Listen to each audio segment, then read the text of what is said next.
High Arbiter Vexnal struggled to maintain her composure as she watched the human ambassador return to her seat. The chamber remained unnaturally quiet, broken only by the nervous clicking of chitin and the worried hums of various species. She had presided over thousands of galactic sessions, witnessed the rise and fall of empires, but nothing had prepared her for this moment. Ambassador Chen, she finally managed, her voice carrying across the chamber through the translation network. Surely you understand the concern this raises among the galactic community. The sudden disappearance of an entire fleet is unfortunate, Chen interrupted gently, but not unprecedented in galactic history. How many civilian vessels have simply vanished after encountering aggressive military forces? How many crews have been enslaved? How many colonies razed? The humans' words carried weight because they were true. The galaxy was not a safe place for the weak or unprepared. Countless species had learned this lesson the hard way over millions of years. Zekthar watched as Chen stood again, her movements still casual despite the tension in the room. Perhaps it would help if I shared some historical context. The holographic display activated again, showing star charts spanning thousands of light years. 43 years ago, humanity made first contact with the Centauri collective. It was not a pleasant experience. The display zoomed in on a small yellow star system at the edge of human space. The Centauri arrived at our colony on New Mumbai with a fleet of 30 ships. They demanded immediate surrender and submission to their empire. Delegate Mordak of the Centauri shifted uncomfortably in his environmental suit. His people were well known for their aggressive expansion policies, but even they had learned to avoid human space in recent decades. The colonists were farmers, scientists, and their families, Chen continued. They had no military vessels, no weapons of significance. They sent a simple message asking for peaceful negotiation. The display showed the Centauri response: orbital bombardment that lasted 6 hours. Cities burned, farms were reduced to glass craters, and nearly 50,000 humans died in a single day. The Centauri then landed ground forces to enslave the survivors, Chen said, her voice maintaining its calm tone despite the horrific images. They were quite thorough.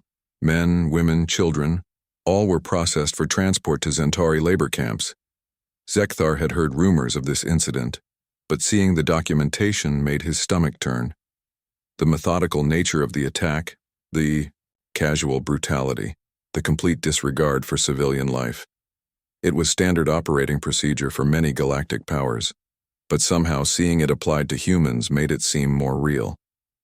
A rescue ship arrived 3 days later, Chen continued. A small science vessel called the Endeavor, crewed by 17 humans. When they saw what had happened, they sent a message to the Centauri fleet. The chamber leaned forward collectively. This was the part of the story that had never been fully documented. Dr. Elizabeth Kane, the mission leader, transmitted the following message. You have made a terrible mistake. We are willing to discuss terms for the immediate release of all human captives. The hologram showed the massive Centauri fleet in orbit around the devastated planet. Hundreds of ships, millions of crew members, weapons capable of glassing entire continents. The Centauri fleet commander found this amusing, Chen said. He responded by destroying the Endeavor, or trying to, Zekthar corrected mentally. He knew how this story ended. The weapons fire struck the science vessel directly, Chen continued. Multiple direct hits from heavy plasma cannons. When the energy dissipated, the Endeavor was completely unharmed. The display showed the small human ship floating serenely amid the expanding clouds of dissipating energy. It was an image that had haunted military strategists across the galaxy for decades. Dr. Kane transmitted one final message to the Centauri fleet, Chen said. Her exact words were recorded by multiple sources. She paused, letting the tension build. Every being in the chamber knew what was coming, but hearing it still sent chills through the assembly. Now you've really pushed it. The phrase hung in the air like a curse. Zekthar had studied the aftermath of that day for years, trying to understand what had happened. The official records were sparse, contradictory, and often classified. What was known was simple. Within 1 hour of Dr. Kane's transmission, The entire Centauri fleet had vanished. Not destroyed, vanished, just like the Thrakari fleet at Kepler 442. I'm sure many of you have heard various theories about what happened that day, Chen said. Some claim we used advanced weapons technology. Others suggest dimensional manipulation or temporal displacement. A few even propose that we made a deal with entities from another reality. She smiled, and the expression was somehow more terrifying than any threat could have been. The truth is much simpler. Humans have a unique relationship with the concept of proportional response. We believe in escalation only when pushed beyond reasonable limits. But once those limits are reached, she gestured to the empty space where the Centauri fleet had been. Well, you can see the results. Delegate Corvell of the hegemony raised a tentacled appendage. Ambassador, surely you can understand our concern. If humanity possesses weapons capable of eliminating entire fleets without trace, the balance of power in the galaxy has already shifted, Chen interrupted. It shifted the moment your species decided to prey on the weak and innocent. What you're experiencing now isn't the emergence of a new threat. It's the natural consequence of your own actions. The chamber erupted in protests and demands for explanation. Representatives shouted across the assembly, their voices creating a cacophony of fear and anger. Chen waited patiently for the noise to subside. Let me be very clear, she said once quiet returned. Humanity has no interest in conquest. We don't want your worlds, your resources, or your subjects.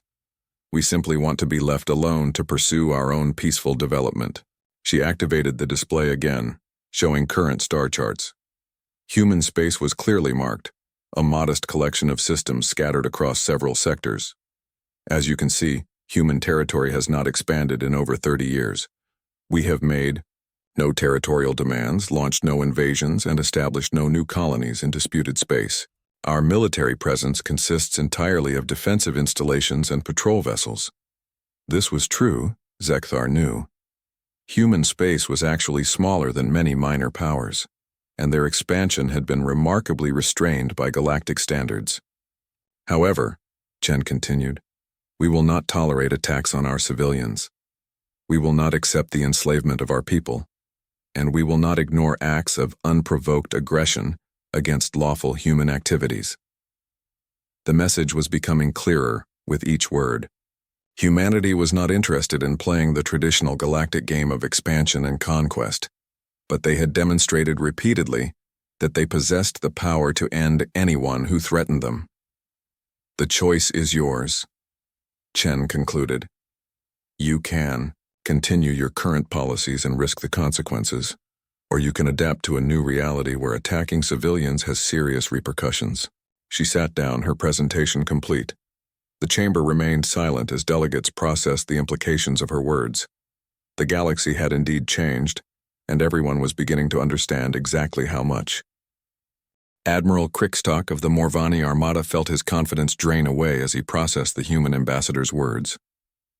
His species had built their empire on the simple principle that superior firepower guaranteed victory. The Morvani fleet was among the most feared in the galaxy, their ships bristling with weapons that could crack planets and their crews trained in tactics that had conquered dozens of star systems.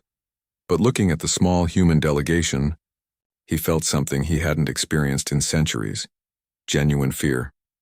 Ambassador Chen, he said, his voice carrying the authority of countless battles, you speak of consequences and proportional response, but you provide no evidence of human military capabilities. How do we know these incidents weren't caused by unknown factors or alien interference? Chen tilted her head slightly as if considering the question. That's a fair point, Admiral. Perhaps a demonstration would be helpful. The chamber's atmosphere shifted immediately. Several delegates activated emergency protocols, while others began discreet evacuation procedures. The Crystalline Collective's representative began resonating at frequencies that indicated extreme distress. Nothing dramatic, Chen assured them, seemingly unaware of the panic she had caused. Simply a way to illustrate the situation more clearly. She touched a control on her wrist device and suddenly the chamber's main display activated. Instead of the usual holographic projections, it showed a live feed from somewhere in space. The view focused on a massive asteroid, roughly the size of a small moon drifting in the void between stars. This is asteroid designation XK947, Chen explained. It's located in an uninhabited system about 30 light-years from here. We selected it because it poses no threat to any inhabited worlds and has no strategic value to any known species. The asteroid rotated slowly in the feed, its scarred surface bearing the marks of billions of years of cosmic bombardment. It was unremarkable except for its size, large enough to house several major cities. Admiral Kriegstock, your flagship, the Devastator, is considered one of the most powerful ships in the galaxy, correct? The Morvani Admiral's mandibles clicked nervously. That is correct.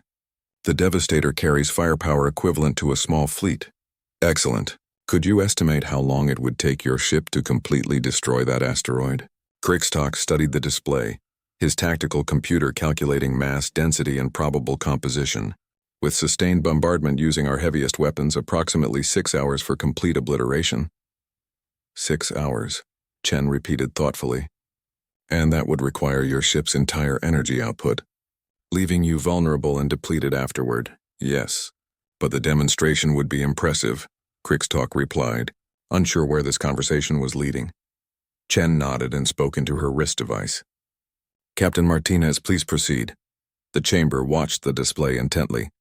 For several seconds, nothing seemed to happen.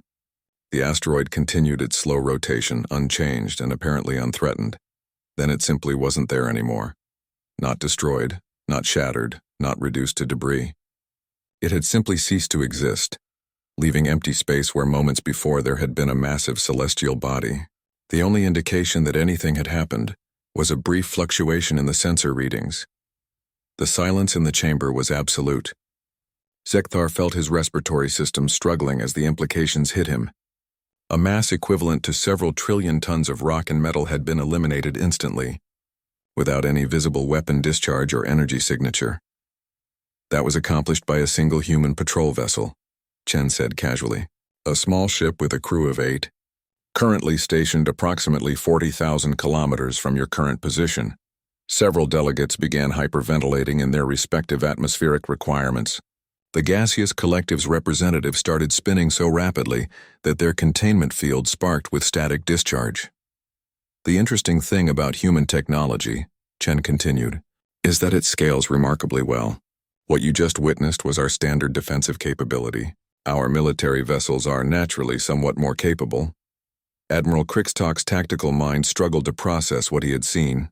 His entire understanding of warfare, of power projection, of the fundamental rules of physics seemed to have been rendered obsolete in the span of a few seconds. How? He whispered, his voice barely audible through the translation system. Trade secret, Chen replied with what might have been a smile. The important thing to understand is that this capability has existed for several decades. We've simply been reluctant to demonstrate it. She activated another display showing historical data. Every human vessel, from the smallest cargo hauler to our largest exploration ships, carries defensive systems based on this technology. When Captain Webb said the Thrakari had really pushed it, he was giving them an opportunity to reconsider their actions. The display showed a timeline of human-alien encounters over the past 40 years. Zekthar was horrified to realize how many incidents there had been, how many times human civilians had been attacked or threatened by various galactic powers. We kept hoping the galaxy would learn, Chen said, her tone carrying a hint of sadness. Each incident was an opportunity for the aggressor to back down, to recognize that they had made a mistake. We always provided warnings. The timeline highlighted dozens of cases where humans had transmitted messages like, "You really shouldn't do that," or "This isn't going to end well for you." In galactic intelligence circles, these phrases had become known as last words, the final warning before something terrible happened. The phrase, "Now you've really pushed it," is actually our final escalation protocol, Chen explained. It indicates that we've exhausted all diplomatic options and that immediate defensive action is authorized. She looked around the chamber, making eye contact with as many delegates as possible. What you need to understand is that we don't want to use these capabilities. Every time we're forced to defend ourselves, it represents a failure of diplomacy. Delegate Zurak of the Predator Guilds raised a clawed appendage. "Ambassador, if humanity possesses such overwhelming power, Why haven't you simply conquered the galaxy? Why maintain this pretense of diplomacy? The question hung in the air, and Zekthar realized it was the one everyone had been thinking but afraid to ask. Why would beings with godlike power continue to negotiate with lesser species? Chen's expression softened slightly. Because conquest isn't the point. Power without purpose is just destruction. We learned long ago that true strength comes from restraint, not from the ability to obliterate everything around you. She activated one final display, showing images of human colonies and cities. They were remarkable not for their military installations or weapons factories, but for their beauty. Gardens growing in impossible configurations, architecture that seemed to defy physics, children of various species playing together in parks designed for multiple forms of life. This is what we're protecting, Chen said. Not territory or resources, but the right to build something beautiful. The right to pursue knowledge and art and peaceful coexistence without fear of random violence. The images shifted to show human scientists working alongside alien researchers, human artists collaborating with beings from a dozen different species, human children learning languages that required completely different vocal structures. We don't want to rule you, Chen concluded. We want to work with you. But we will not be victims, and we will not stand by while others become victims if we have the power to prevent it. The chamber remained silent as delegates absorbed the true scope of what they were dealing with. Humanity had revealed themselves to be not conquerors but guardians. Beings with the power to reshape the galaxy, who chose instead to protect the innocent and punish only those who refused. To learn from their mistakes, it was a concept that challenged every assumption about power and politics that most species held. And it was absolutely terrifying in its implications. The emergency recess lasted 3 hours, during which delegates frantically contacted their homeworlds, military commands, and intelligence agencies. Zekthar spent most of that time in secure communications with the Velkrani High Command, trying to explain what he had witnessed to leaders who found it difficult to believe. You're telling me, General Vekmar's image flickered on the encrypted channel, that the humans just made an asteroid disappear? No weapons fire, no energy buildup, nothing? Nothing visible to our sensors, Zekthar confirmed. And this was apparently their basic defensive capability, not even their military-grade technology. The general's chitinous face displayed the equivalent of disbelief. Impossible. There are fundamental laws of physics that cannot be violated, no matter how advanced the technology. I'm sending you the sensor data now, Zekthar replied. But General, I think we need to consider the possibility that the humans have access to physics we don't understand. When the session reconvened, the atmosphere in the chamber had changed dramatically. Gone was the nervous tension of the earlier proceedings, replaced by something approaching reverence. Even the most aggressive species had apparently received new instructions from their governments. High Arbiter Vexnol called the session to order, with considerably more deference than she had shown earlier. The chair recognizes Ambassador Chen for continued testimony. Chen stood, and Zekthar noticed that her two companions remained as calm as ever. Whatever weapons or technology the humans possessed, it apparently didn't require dramatic preparations or obvious deployment systems. I hope the recess was productive, Chen said. I imagine many of you have had interesting conversations with your respective governments. Several delegates shifted uncomfortably. The human's casual tone suggested she was well aware of the panic her demonstration had caused across the galaxy. Before we continue, I'd like to address some misconceptions that may have arisen, Chen said. First, humanity did not develop this technology for military purposes. It was originally created for asteroid mining and planetary engineering projects. She activated the display again, showing images of human colonies under construction. Massive chunks of matter were being manipulated with impossible precision. Rocky worlds transformed into garden paradises, and entire moons repositioned to optimize orbital mechanics. The same technology that can eliminate a threat can also build a world, Chen explained. We've used it to create 14 new garden worlds in the past 2 decades, each one designed to support multiple species. The images were breathtaking. Worlds where crystalline beings could thrive alongside gas-based life forms, where Arctic species and desert dwellers could share the same planet in carefully balanced biomes. Second, this technology is not unique to humans. We've simply chosen to share it responsibly. This statement sent shockwaves through the assembly. Several delegates began shouting questions simultaneously. "Please," Chen said, raising her hand for silence. "Let me explain. 3 of our closest allies have been granted access to our defensive technologies. The Altarian Republic, the Peaceful Collective of Vega, and the Democratic Union of Tau Ceti have all integrated our systems into their own defensive fleets." Zekthar's mind raced. Those 3 powers had been considered minor players in galactic politics, too peaceful and philosophically inclined toward negotiation to be serious military threats. If they now possessed human technology, these alliances were formed not based on military strength or political influence, but on demonstrated commitment to protecting civilian populations and resolving conflicts through diplomacy. Chen continued, "Any species that consistently prioritizes peaceful coexistence over aggressive expansion is eligible for consideration." The implications were staggering. Humanity was essentially offering to share godlike power with anyone who proved they could be trusted with it. It was a complete reversal of traditional galactic power structures. Furthermore, Chen added, "we actively monitor the galaxy for species that show promise in this regard. The Kalari Federation has been particularly impressive in their recent diplomatic initiatives." Delegate Silthara of the Kalari straightened in surprise. Her people were known for their philosophical approach to conflict resolution, but they had always been dismissed as too idealistic by the major powers. "We've been watching your efforts to mediate the border disputes in the Outer Rim," Chen told her. "Your success in preventing 3 separate wars through creative diplomatic solutions has been remarkable."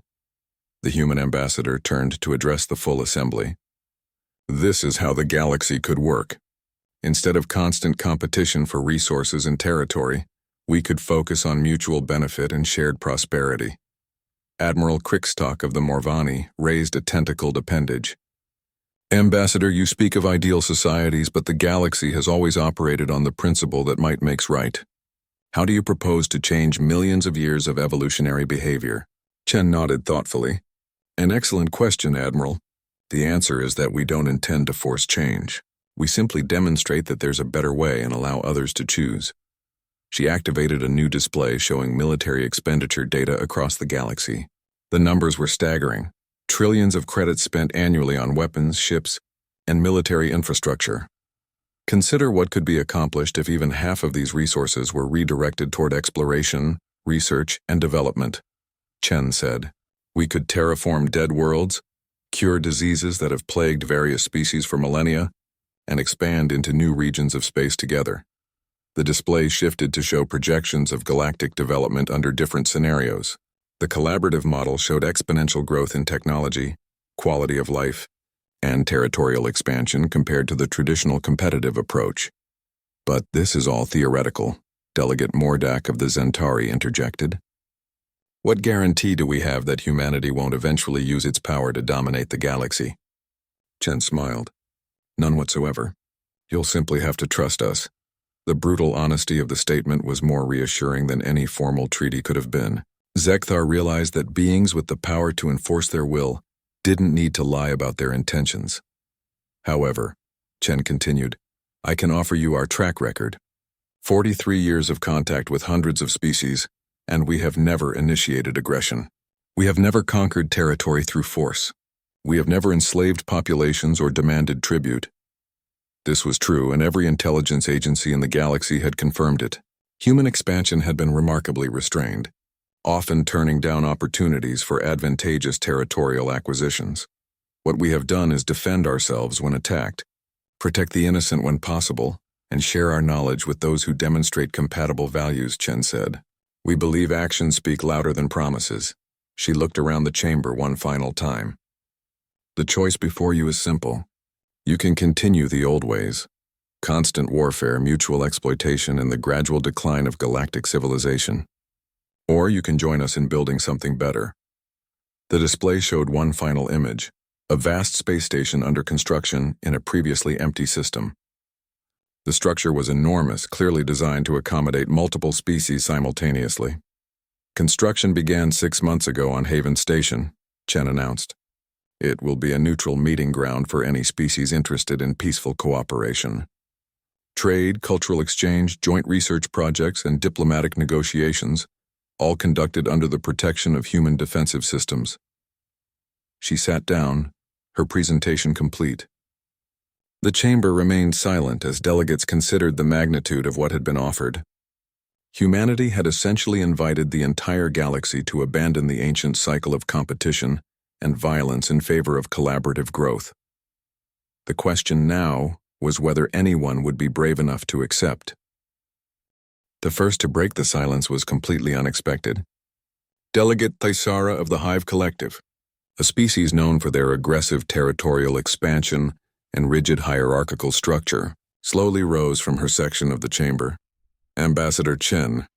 Her voice carried the harmonic undertones that indicated she was speaking for her entire collective consciousness. The Hive has spent 3 centuries expanding through conquest. Our entire society is built around the concept of assimilation and dominance. Zekthar watched nervously as one of the galaxy's most feared military powers addressed the human delegation. The Hive Collective controlled over 200 star systems and had never shown mercy to conquered populations. We have observed human behavior for the past 4 decades, Thaisara continued. Initially, we dismissed your species as weak, because you failed to exploit obvious military advantages. We prepared invasion plans for 17 human systems. The chamber tensed.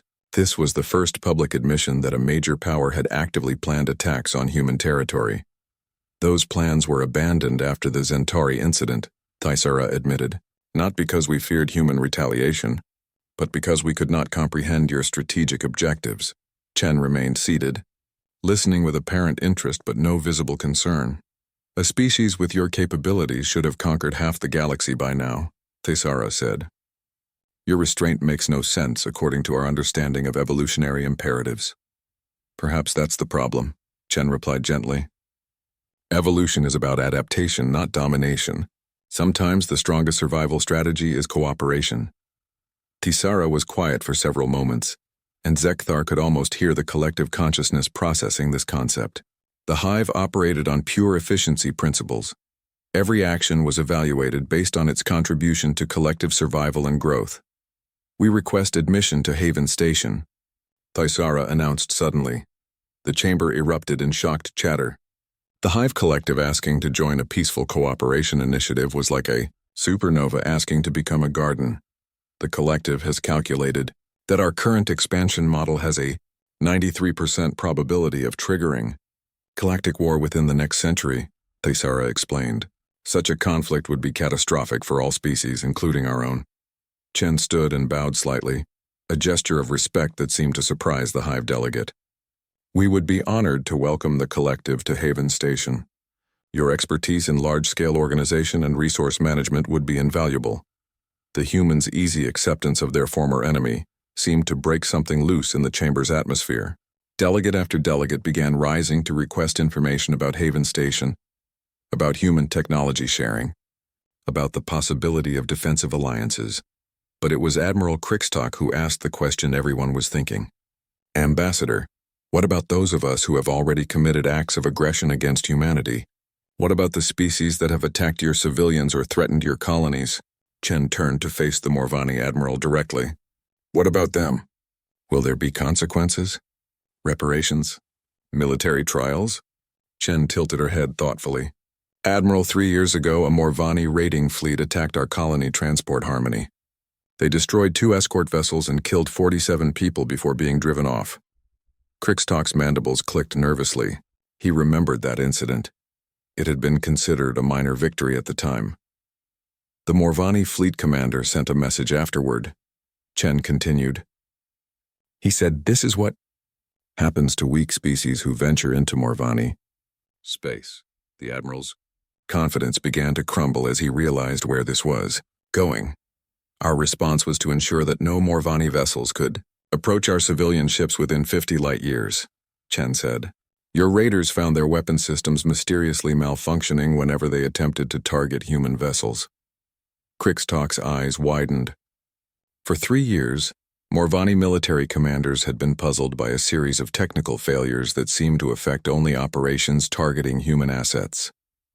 Equipment would simply stop working at critical moments, forcing raids to be abandoned.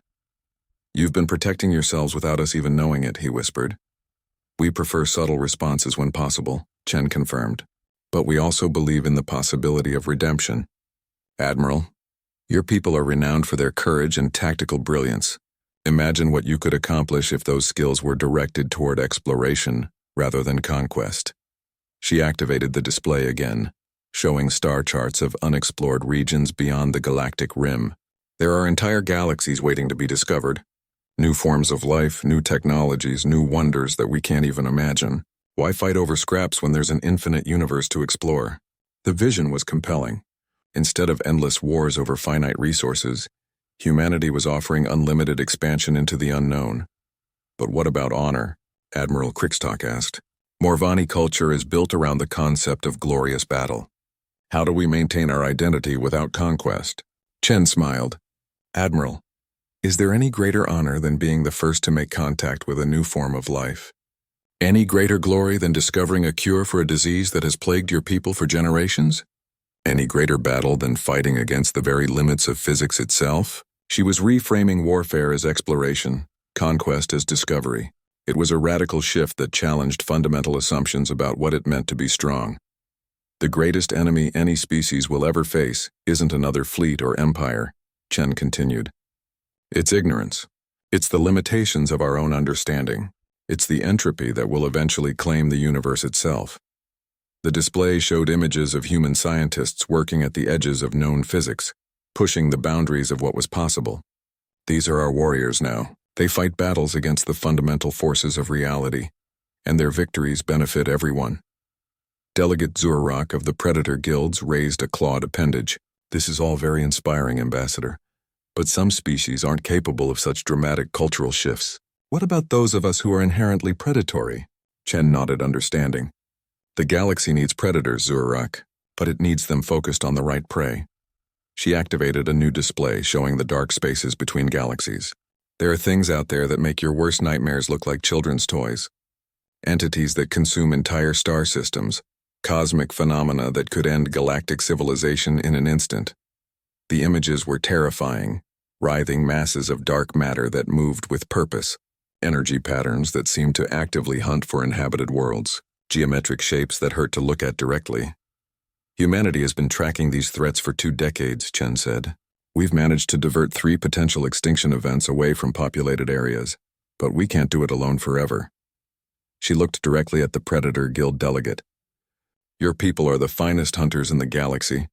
We need that skill, that aggression, that refusal to back down from any threat, but we need it directed outward, toward the real dangers that threaten all life. Zurrock's eyes glowed with interest. The prospect of hunting prey truly worthy of his people's abilities was clearly appealing. This is our invitation, Chen said, addressing the full assembly. Not to surrender your nature, but to find better applications for it. Not to abandon your strengths, but to use them for something greater than petty territorial disputes. She sat down again, her message delivered. The chamber was quiet, but it was a different kind of silence now. Not the fearful hush of earlier, but the contemplative quiet of beings reconsidering everything they thought they knew about their place in the universe. The age of galactic warfare was ending, not through conquest or surrender, but through the simple recognition that there were bigger challenges waiting, and humanity was offering to face those challenges together. The Galactic Council chamber buzzed with nervous energy, as representatives from 47 different species gathered for what many considered the most important session in centuries. The massive crystalline dome overhead cast rainbow patterns across the assembly floor, where beings of every imaginable form sat in carefully arranged sections according to their atmospheric requirements. Ambassador Zekthar of the Velkrani Empire adjusted his breathing apparatus and glanced nervously at the central podium. His 4 eyes darted between the other delegates, noting the same tension he felt reflected in their various forms of body language. The crystalline collective's representative hummed at a frequency that made nearby beings uncomfortable, while the gaseous nebula folk swirled in agitated patterns within their containment fields. At the center of it all sat the human delegation. 3 beings, unremarkable by galactic standards. No natural armor, no exotic abilities, no impressive size or technological augmentations visible on their bodies. They sat calmly in simple chairs, wearing basic clothing that covered their soft, pale skin. The lead human, a female called Ambassador Sarah Chen, reviewed a data pad with the kind of casual attention one might give to a grocery list. This was precisely what terrified everyone else in the room. The session will now come to order, announced High Arbiter Vexnull, her serpentine form coiled around the central spire. We gathered today to address the incident in the Kepler 442 system. A collective shudder ran through the assembly. The Kepler 442 incident had become legend in just 3 months. An entire Thrakari war fleet, 12 dreadnoughts and accompanying vessels had simply vanished. Not destroyed, vanished. No debris, no energy signatures. No trace they had ever existed except for the sensor logs of nearby civilian ships. The only clue was a brief transmission from the human cargo vessel that had been in the system at the time. Captain Marcus Webb had sent a simple message to Thrakari Fleet Command. "You really shouldn't have done that." Zekthar remembered the fear that had swept through his own empire when news of the incident reached them. The Thrakari were not a minor power. Their technology was advanced, their military doctrine sound, their ships crewed by veteran warriors who had conquered 6 star systems in the past decade. And they had simply ceased to exist after threatening a single human freighter carrying nothing more valuable than agricultural equipment. Ambassador Chen stood slowly, her movement drawing every optical sensor, eye, and sensory organ in the chamber. When she spoke, her voice was calm, almost pleasant. "Honored delegates," she began. "I understand there are concerns about recent events. I'm here to address those concerns and hopefully prevent any misunderstandings." The Velkrani Trade Minister Loktar rose from his section. His chitinous plates clicked nervously as he spoke. "Ambassador Chen, with all due respect, the complete disappearance of a Thrakari battle fleet is not a mere misunderstanding. Our intelligence suggests human involvement." Chen nodded thoughtfully. "You're absolutely correct, Minister Loktar. There was human involvement." The chamber erupted in panicked chatter. Delegates began activating personal shields, checking escape routes, and sending urgent messages to their homeworlds. Chen waited patiently for the noise to subside. However, she continued once relative quiet returned, "I think it's important to understand the context of that involvement." She activated a holographic display that showed the cargo vessel Prosperity, a modest ship designed for long-haul freight runs. Captain Webb was transporting farming equipment to the Terran colony on Kepler 442c. His ship was clearly marked as civilian, broadcasting standard commercial identification codes. The display shifted to show the Thrakari fleet dropping out of hyperspace around the cargo vessel. The Thrakari fleet emerged from hyperspace in attack formation.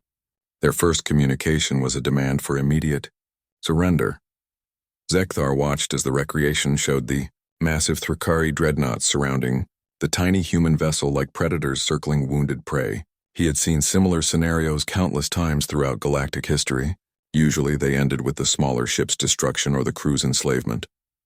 Captain Webb responded by transmitting his cargo manifest and requesting safe passage. "As per standard commercial protocols," Chen continued, "the hologram showed the human vessel maintaining its course, neither fleeing nor showing aggression. The Thrakari response was to open fire. The display showed energy beams lancing out from the war fleet, striking the cargo vessel, but instead of the expected explosion, the ship's shields absorbed the impact easily, too easily. At this point," Chen said, her tone remaining conversational, "Captain Webb sent what our records indicate was a warning. I believe his exact words were, 'You really shouldn't have done that.'" The chamber had gone completely silent. Even the background hum of life support systems seemed muted. The Thrakari fleet commander apparently interpreted this as a sign of weakness and ordered a full bombardment. 12 dreadnoughts opened fire simultaneously with everything they had. The holographic display showed a light show that should have reduced any ship to atomic particles. When the energy dissipated, the human cargo vessel remained intact, unchanged, and apparently undamaged. It was at this point, Chen said, consulting her data pad as if checking minor details, that Captain Webb transmitted his final message to the Thrakari fleet. She looked up at the assembly. I believe his exact words were, "Now you've really pushed it." The silence in the chamber was absolute. Zekthar felt his respiratory systems working overtime as fear flooded his body. He had heard that phrase before, whispered in dark corners of spaceports and military briefings. It had become something of a legend, a warning passed between species. Never, under any circumstances, push a human to the point where they said those words. What happened next? Chen continued, is classified under Terran defense protocols. I can tell you that the Thrakari fleet is no longer a threat to anyone, and Captain Webb was able to complete his delivery on schedule. She closed her datapad and looked around the chamber. I hope this clarifies the situation. Humanity has no interest in galactic conquest or aggressive expansion. We simply ask that our civilian vessels be allowed to conduct lawful business without harassment. The message was clear, though unspoken. The most powerful military force in known space had vanished after threatening a single human cargo ship. The implications were staggering, and every delegate in the chamber understood them perfectly. Humanity was not to be threatened. Ever. 6 months after the historic Galactic Council session, Zekthar found himself aboard a transport heading toward Haven Station. The journey gave him time to reflect on how dramatically the galaxy had changed in such a short period. The first surprise had come within days of the council meeting. Species after species had announced dramatic shifts in military policy. The Hive Collective had begun converting their assault fleets into exploration vessels. The Morvani Armada was retraining their crews for deep space reconnaissance missions. Even the Predator guilds had reorganized their hunting parties into what they called threat assessment teams. But the real shock had been the speed with which cooperation replaced competition. Approaching Haven Station, the transport pilot announced. All passengers, please prepare for docking procedures. Zekthar moved to the observation deck and felt his breath catch. Haven Station was even more impressive than the preliminary images had suggested. The structure sprawled across several cubic kilometers of space, its design incorporating architectural elements from dozens of different species. Crystalline spires grew alongside organic curves, geometric precision blended with flowing natural forms. And everywhere, ships from across the galaxy moved in carefully coordinated traffic patterns. Velkrani trade vessels shared docking space with former enemies, while mixed crews worked together on construction projects that would have been impossible just months earlier. First time seeing the station? Asked a voice beside him. Zekthar turned to see a human female wearing the simple uniform of station personnel. Yes, and it's remarkable. I'm Ambassador Zekthar of the Velkrani Empire. Dr. Sarah Kim, Chief Science Officer, she replied with a smile. I helped design some of the biological research sections. Are you here for the technology sharing conference? Among other things, Zekthar admitted. My government is very interested in the agricultural enhancement projects. Dr. Kim nodded enthusiastically. Oh, you'll love what the Altarians have accomplished with soil optimization. They've managed to increase crop yields by 400%, while actually improving soil health. It's brilliant work. The ease with which she shared information still amazed Zekthar. In the old galactic order, such technological advances would have been closely guarded state secrets. As their transport docked, Zekthar was struck by the efficiency of the process. Multiple species worked together at every level, their different abilities combining to create something more effective than any single species could have achieved alone. The station's main concourse was a marvel of social engineering. Atmospheric zones blended seamlessly, allowing beings with different environmental requirements to interact freely. Translation systems had been perfected to the point where communication barriers had virtually disappeared. Ambassador Zekthar, a familiar harmonic voice called out. He turned to see Delegate Thisera approaching, but she looked different. The rigid posture and aggressive body language of the Hive Collective had been replaced by something more relaxed, more open. Thisera, you look... well, he said, unsure how to address the change. The collective has adapted rapidly to cooperative frameworks, she replied. We have discovered that collaborative efficiency exceeds competitive models by significant margins. She gestured toward a section of the station where beings from multiple species worked together on complex technical projects. Our contribution to the gravitational shielding project has been particularly successful. Human creativity combined with Hive organizational efficiency has produced results neither could achieve alone. Zekthar followed her gaze and saw something that would have been impossible 6 months earlier. Hive drones working alongside human engineers, their different cognitive approaches creating solutions that neither species could have developed independently. The collective has also voted to Implement what you might call individual initiative protocols, Thaisara added. We discovered that some problems require the kind of creative thinking that emerges from individual consciousness. This was revolutionary. The Hive Collective had operated as a unified mind for millions of years, but exposure to human concepts of individual creativity was apparently changing their fundamental structure. And your people, Ambassador? Thaisara asked. How has the Velkrani Empire adapted to the new paradigm? Zekthar considered the question. Remarkably well, actually. Our merchant guilds are thriving under the new trade agreements. When you remove the risk of piracy and military interdiction, commerce becomes far more profitable. It was true. Velkrani trade vessels now operated under human protection, which had eliminated the need for expensive military escorts.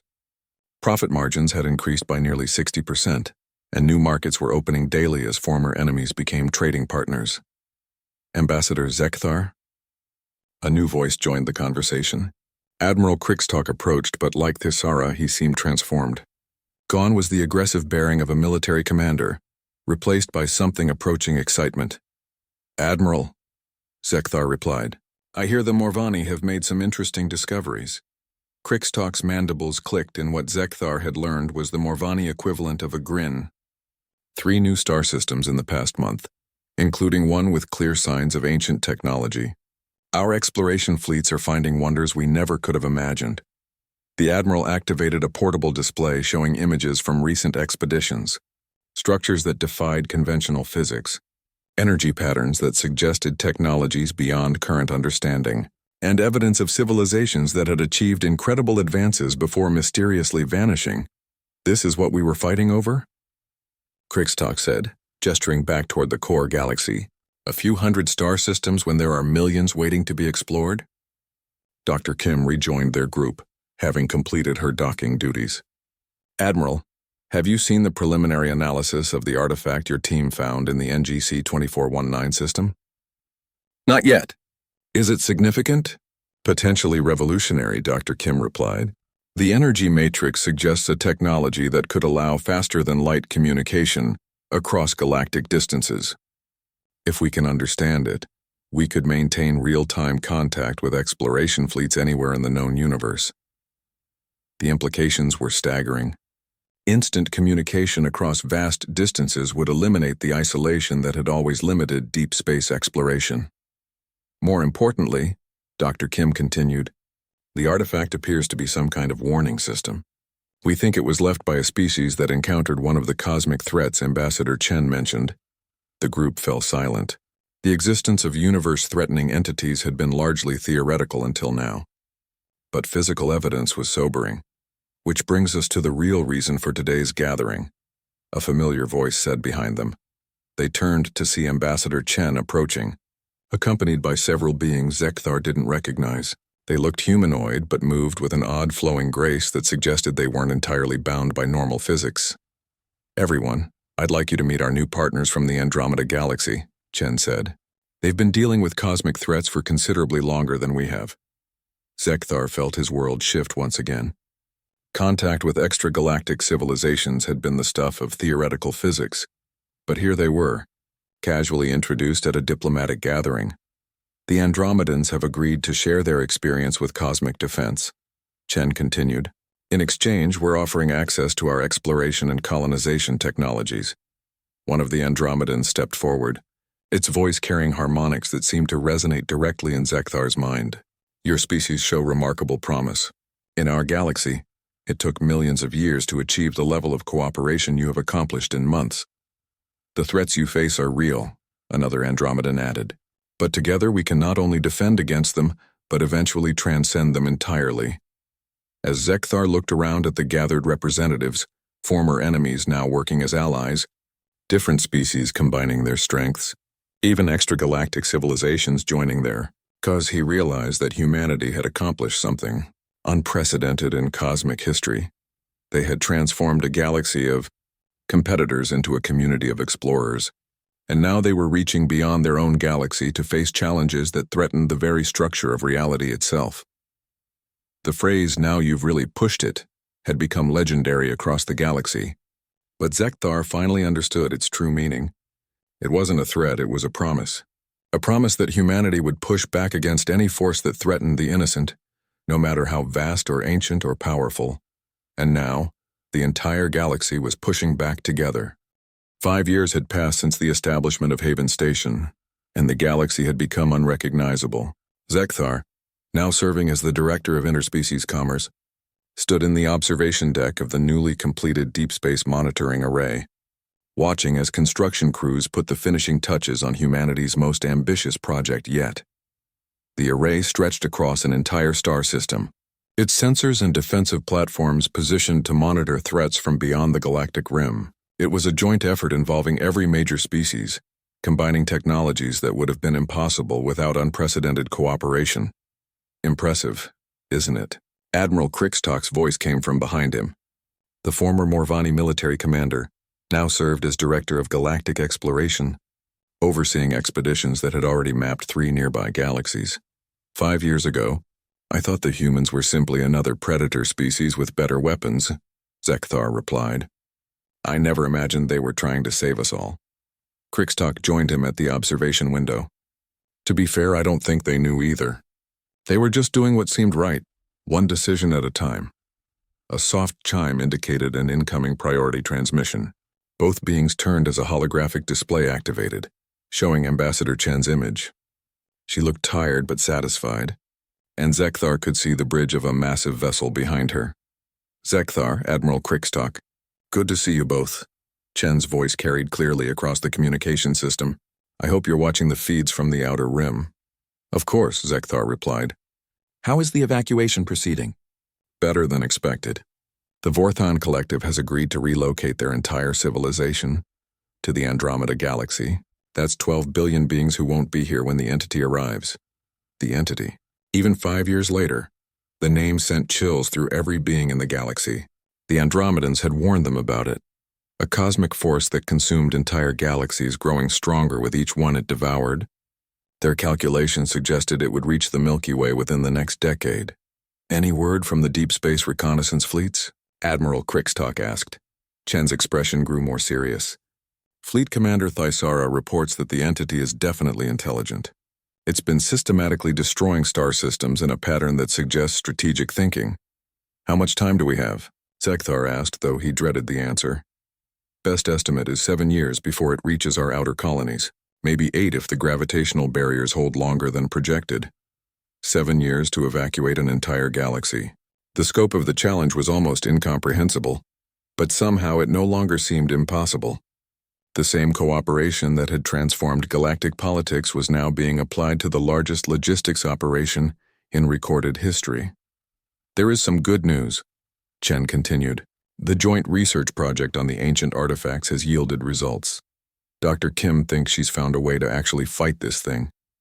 This was the first hopeful news they'd received in months. Every previous encounter with cosmic entities had ended in retreat or evacuation. The possibility of actually defeating one was unprecedented. She'll be presenting her findings at tomorrow's council session, Chen said. I suggest you both attend. This could change everything. The transmission ended, leaving Zekthar and Admiral Krickstock alone with their thoughts. Through the observation window, they could see ships from dozens of species working together on the array's final components. Velkrani engineers collaborated with Hive technicians. Morvani warriors worked alongside crystalline collective scientists, and everywhere, human coordinators helped integrate the different approaches into a unified whole. You know what the strangest part is? Admiral Krickstock said after a long silence. What's that? I'm not afraid anymore. 5 years ago, the idea of facing a galaxy-consuming entity would have sent me into hiding. Now, surrounded by all this, he gestured toward the bustling construction activity. I actually think we might win. Zekthar understood the feeling. The transformation hadn't just been political or technological, it had been psychological. Species that had spent millions of years fighting each other had learned to trust, to cooperate, to think beyond their own immediate survival. Do you think that was humanity's plan all along? Zekthar asked. To unite the galaxy against external threats? Admiral Krickstock considered the question. I don't think they had a plan beyond wanting to be left alone. But they had something even better. They had principles. And those principles created something none of us could have achieved alone. The next day's council session was held aboard Haven Station, but the attendance had grown far beyond the original galactic representatives. Beings from Andromeda, newly contacted species from neighboring galaxies, even artificial intelligences that had achieved consciousness, all gathered to hear Dr. Kim's presentation. The ancient artifacts we've been studying weren't just warning systems, Dr. Kim announced, standing before the assembled representatives. They were weapons. Specifically, they were designed to target entities like the one approaching our galaxy. The chamber buzzed with excited conversation. Weapons capable of threatening cosmic entities had been considered impossible by every known physics model. The technology is based on principles we're only beginning to understand, Dr. Kim continued. It manipulates the fundamental forces that bind reality together. Used properly, it can unravel even the largest cosmic structures. She activated a holographic display showing the weapon's projected effects. The challenge isn't building the weapon, we have the blueprints. The challenge is deploying it. The targeting system requires perfect coordination across multiple galaxies with timing precise to nanoseconds. How many beings would need to be involved? Asked the Andromedan representative. Conservative estimate? About 50 billion, all working in perfect synchronization. The number was staggering, but Zekthar found himself calculating rather than dismissing. Between the evacuated populations, the exploration fleets, and the combined resources of multiple galaxies, they might actually have enough people. There's one more thing, Dr. Kim added. The weapon can only be fired once. If we miss or if the entity adapts to our attack, we'll never get another chance. The chamber fell silent as the implications sank in. Everything they had built, all the cooperation and trust and shared sacrifice would come down to a single moment. One chance to save not just their galaxy, but potentially the entire universe. Ambassador Chen stood slowly, her voice carrying clearly through the chamber. 5 years ago, this galaxy was consumed by petty conflicts and territorial disputes. Today, we're planning to face down a cosmic force that has destroyed countless civilizations. She looked around the chamber, making eye contact with representatives from hundreds of species. Not because we have to, but because we choose to. Because we've learned that there are things worth protecting, even at the cost of our own safety. The entity approaching us feeds on fear. On division, on the chaos of civilizations tearing themselves apart, Chen continued. It expects to find another galaxy of competitors, another collection of species too focused on fighting each other to mount effective resistance. She smiled, and Zekthar was struck by how confident she looked despite the magnitude of their challenge. Instead, it's going to find something unprecedented in cosmic history. It's going to find a galaxy that learned to work together, a civilization that chose cooperation over conquest, exploration over exploitation, hope over fear. Chen's voice grew stronger as she spoke. And when this entity tries to destroy what we've built, when it thinks it can simply consume another galaxy like all the others before us, it's going to discover what happens when 50 billion beings working as one look at a cosmic threat and say, the chamber held its breath. Now you've really pushed it. The phrase that had once struck fear into the hearts of aggressive species had become something else entirely. It had become a promise of unity, a declaration that some things were worth fighting for, and a warning to anything that threatened the innocent. As Zekthar looked around the chamber at the representatives of hundreds of species, all united in common cause, he realized that humanity had accomplished something far greater than they could have imagined. They hadn't just saved the galaxy from itself. They had taught it to save the universe. The real battle was still to come, but for the first time in cosmic history, the forces of creation and cooperation were ready to push back against the darkness between the stars, and they were going to win.